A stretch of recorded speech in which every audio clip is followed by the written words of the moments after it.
अगर मैं आपसे पूछूं कि भारत के प्रथम स्वतंत्रता संग्राम की शुरुआत कब और कहां हुई थी, तो आप सभी के मन में इसका एक ही उत्तर होगा, वर्ष 1857 में उत्तर प्रदेश के मेरठ जिले में।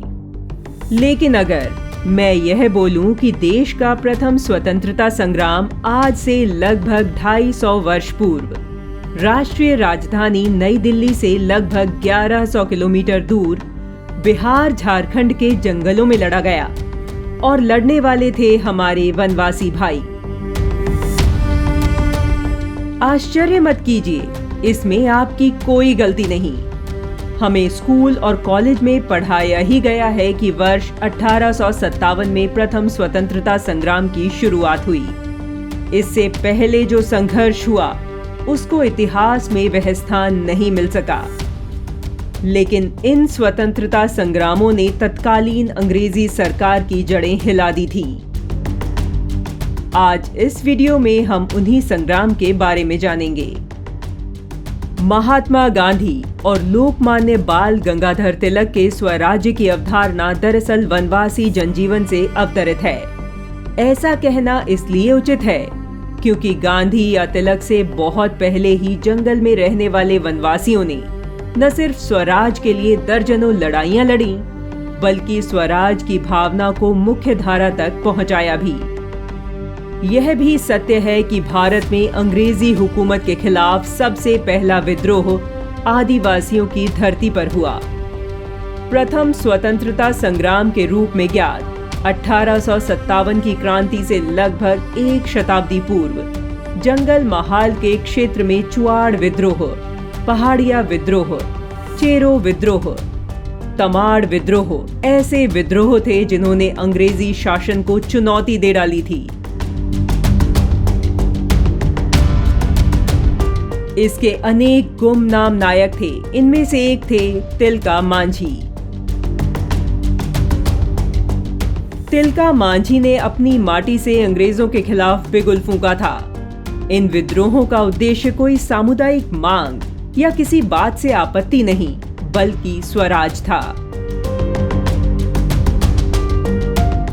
लगभग 150 सालों बाद इसी स्वराज की भावना देश भर में फैली और देश आजाद हुआ, जिसका सीधा उद्देश्य अंग्रेजों को मातृभूमि से बाहर खदेड़ना था। 1855 में संथाल में सिदो कान्हू के नेतृत्व में हुआ महान संथाल विद्रोह पहला ऐसा उदाहरण है जब सिदो कान्हू की सेना ने 21 जुलाई 1855 को अंग्रेजों और जमींदारों की संयुक्त सेना को हराकर वीरभूम के आधे हिस्से पर अपना कब्जा कर उसे आजाद घोषित कर दिया था। बिरसा मुंडा का आंदोलन देश भर के लिए मिसाल की तरह है, जब 20 साल के युवक ने लाखों वनवासियों के लिए स्वराज के सपने के साथ मोर्चा बुलंद किया था। इन सब के बावजूद झारखंड और आसपास की धरती पर अंग्रेजों के खिलाफ हुआ लगभग 2 शताब्दी का लंबा संघर्ष आज भी इतिहास में अपनी जगह ढूंढता नजर आता है। तमाम दस्तावेज, शोध और आलेखों के बावजूद हूल, तमाड़, कोल या उसके पहले के विद्रोह जो सीधे तौर पर अंग्रेजों के खिलाफ हुए थे, को स्वाधीनता की पहली लड़ाई का दर्जा नहीं मिल सका है। इन आदिवासी संघर्षों में शहीद क्रांतिकारियों को वामपंथी इतिहासकारों ने समाज के आगे नहीं आने दिया।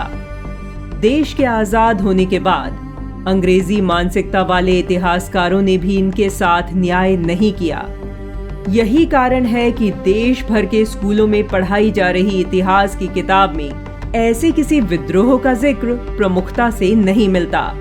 तिलका मांझी भी ऐसे ही गुमनाम नायक बना दिए गए, किंतु जनजातीय लोक कथाओं में वे आज भी जीवित हैं। तिलका मांझी उसी संथाल जाति से आते हैं जिसे आजकल अर्बन नक्सल अहिंदू घोषित करने में लगे हैं, लेकिन वे यह भूल जाते हैं कि तिलका मांझी सनातन परंपरा और माटी के वीर हैं, जिसने इस देश को आला उदल, गोघा जैसे अनगिनत वीर दिए हैं, जिनकी वीर गाथाएं और लोकगीत सुनकर आज भी रोंगटे खड़े हो जाते हैं। क्रांतिवीर तिलका मांझी को शत शत नमन है।